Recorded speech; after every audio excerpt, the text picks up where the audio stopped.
Wise Child by Monica Furlong, Chapter 2, The White House. It was a long way to Juniper's house. We passed along the side of a field full of ripe barley, and across another field, and through a gate, and over a stream by a plank bridge. Later that bridge was to terrify me, but I was too frightened of Juniper at the moment to have fear to spare for the narrow plank and the rushing water. I was sniffing back the tears. Juniper did not mention my tears, but I did not feel she ignored them either. She just walked along, occasionally speaking to Tilly, and sometimes humming a little tune to herself. It was raining again, and I could feel the wet squidging horribly in my shoes.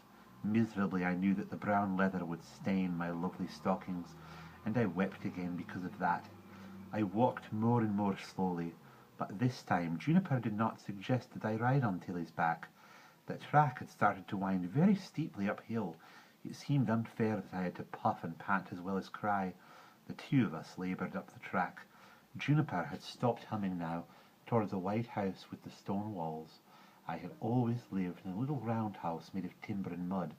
Nearly everyone I knew except Juniper lived in that sort of house. "Stop a minute," said Juniper. "It's misty today, but it's a wonderful view." There was the village, with all its little beehive-shaped houses and gardens, and the barns and fields in different colours, and the big ditch beyond that, and the palisades that were built to keep away the foreign devils, and farther away the blue heath and the shore and the sea and the distant islands, and beyond that the mountains whose peaks were in sunlight. It was a glorious sight. In the village itself there were tiny ant-like figures of people. "Nearly home," said Juniper. We reached the lip of the cliff and passed over it. We were on the white roof of the world now. The white house was very close, bigger even than I remembered it. We passed through a gate, a wilderness of flowers. Nobody grew flowers, just things to eat. Then we went up some shallow steps, and in at the door. My heart was beating very fast, so it was quite hard to breathe. My first feeling was one of space. It was the biggest room I had ever seen, with a flight of stairs leaving it from one corner. In the middle was a great hearth, and although it was August, there was already a fire burning there that filled the house with the comforting smell of peat. Around the fireplace was a kind of step with cushions upon it, and there were two huge cats already sitting there, just as the children had said there would be. Seeing me look at them, Juniper introduced them. "This is Pearl," she said, waving her hand at the white cat. "And this is Ruby," indicating the grey one. Both cats looked up as if they were curious about me, and then stared straight in front of them again. "Why Ruby?" I asked, speaking for the first time since leaving the village. "She's not red." "It's her eyes," said Juniper. "They glow in the dark like rubies. Besides, I love rubies."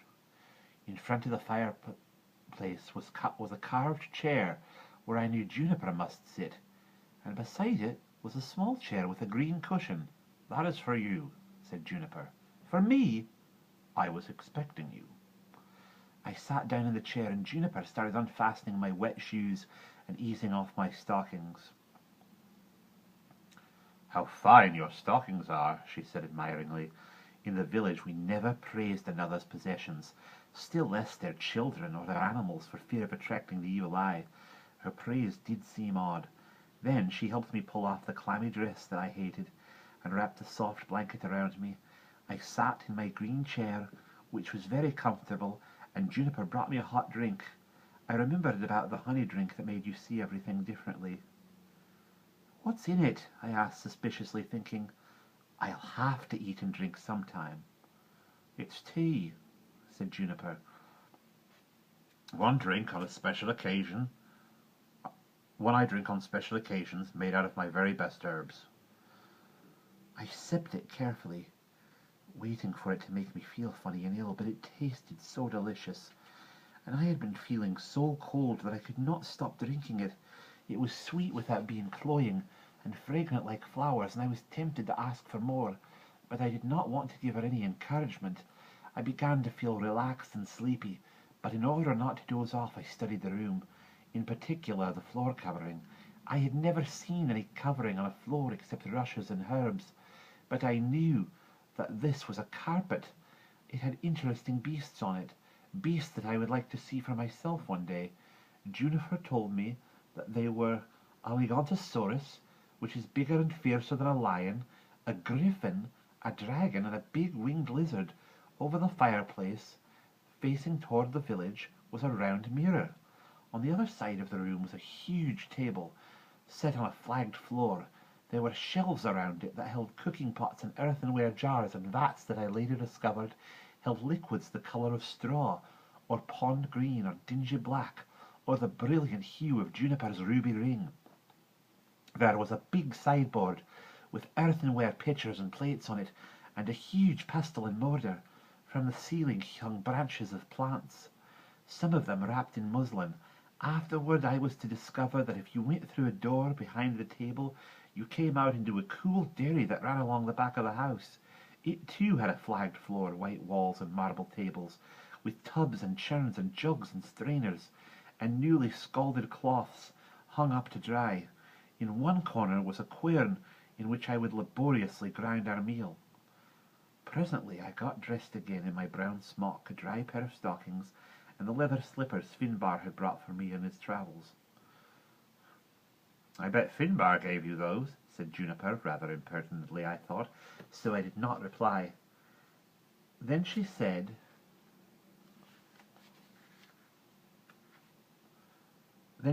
she must go and milk the cow, and I, if I wished, might explore her house. As she spoke, I began imagining the ghosts and dead babies in the cabinets and in the attic, but I said nothing. It seemed safest to let her think that I was stupider than I was. When she was gone, I wandered around the big room, looking at stones and bits of glass Juniper had collected. At a game of finchnel with glass pieces laid out on a board, there was a flute lying on a piece of velvet on a chair, a big harp standing in the corner, and a lute resting against the wall. There was a distaff half covered with thread, and a puff of wool beside it. These did not interest me as much as some strange cards laid out in a row on the table. The cards had pictures of kings and queens, of clowns and soldiers and ladies, and somebody hanging on a gibbet that, like I had once seen on a visit to the town of Salem. I played with the cards for a bit, and then I could not remember the original order, but thought that Juniper would probably not notice anyway. I was fascinated that Juniper owned books, a whole row of them on a shelf.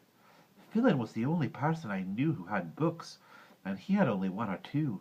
I took one of them down, holding it carefully, pressed the squeaking covers back on the table, and saw that it was about stars, with pictures of people and animals drawn around the stars in the sky. I knew a lot about stars, and I thought I would enjoy studying the book later. I put it back on the shelf. There were books of spells, too. In a way, I longed to be able to do spells. It seemed very exciting. But I was also frightened that Juniper would do a spell against me, and I didn't like that idea at all. I turned to the staircase, which was very remarkable. At the bottom of the stairs and halfway up, and again at the top, the carpenter had used the stair posts to carve flowers, poppies, and pinks, and roses, and convolvulus, and along the banisters he had carved animals, gentle deer and lambs, and dogs and lions. I thought it was the most interesting staircase I had ever seen, though I had not seen many. Beside the staircase, an enormous window of greeny leaded glass looked sideways over the village and past it to the sea, and the window was curtained in a silky fabric of forest green, with touches of red and blue gleaming in it like metal, and once again the motif of poppies and roses and pinks and convoluses was repeated. I touched the curtains with reverence, and they were so beautiful. There was a thick carpet on the stairs, and it led my feet up to another floor with doors opening off it. The doors were closed, and it was frightening to open them. However, my curiosity was too great for me to resist, and I discovered that there were two big bedrooms, each with a carved bed and a white cover on the bed. Each had big, dark cabinets. Remembering what Selmas had said, I shuddered. One of the rooms had another tiny room opening off of it. almost like a cupboard, just big enough to hold a small bed, with a pretty rag rug beside it. It was a cozy little place, a nest with the walls painted in orange flowers. Another small staircase led upward from this floor. I climbed up a few steps, knowing that this must lead to the attic. I could see a small white door at the top with a beautiful ivory handle. I was so sure this door must be locked that I could not resist trying it. But to my surprise, it opened half an inch. My heart began to beat very fast as I decided to explore further. But just then I heard Juniper step downstairs. I shut the door quickly and ran softly down the wooden staircase and back down the carpeted one. Juniper smiled at me. "Do you like my house?" she wanted to know. "It's pretty," I said coldly. "Hungry?" she asked. I was hungry, but I was fearful too. Suppose she put magic in the food? It was a terrible dilemma. I decided to let her know that I suspected her. "Seamus said you might make spells in the food," I mumbled. I blushed as soon as I had said it and looked away from her. There was a moment's silence, and suddenly I was terror-stricken. Now the kindly mask would fall off, and I would see the witch as she really was, wicked and cruel, and out to get me in her power. But to my amazement, she laughed, a big gurgling laugh that was irresistibly jolly. "Why don't you come and help me prepare supper? And then you can see whether I put any spells in it. Then we can both eat the same things. Will that make you feel safer?" I nodded again, embarrassed now, and went with her into the dairy to cut the peppered cheese and to pour the foaming yellow milk. We supped off that and big slices of dark bread, and there was wallflower dark honey and some sweet blueberry mess that I liked particularly. Juniper was meticulous about dividing every dish or slice in half, which annoyed me rather since I had begun to feel silly about my fears. But I was terribly hungry. I had eaten very little in the previous 24 hours, and for the last months of my grandmother's life had survived mostly on oatcakes and porridge. Nature was too much for me. I simply gave up worrying about spells, and enjoyed my meal very much. And we will pause there for the time being. Juniper's voice is probably going to continue to sound like Hagrid's voice from Harry Potter, or a sort of loose approximation of it. She's supposed to have a Cornish accent, and the only Cornish accent I know is a male Cornish accent, and so I apologize for that. Again, I am reading from a female point of view, and I, as you can hear, do not have a particularly natural feminine lilt to my voice, so if you want to complain about it, feel free to use the comments. I will see you in the continuation of this chapter.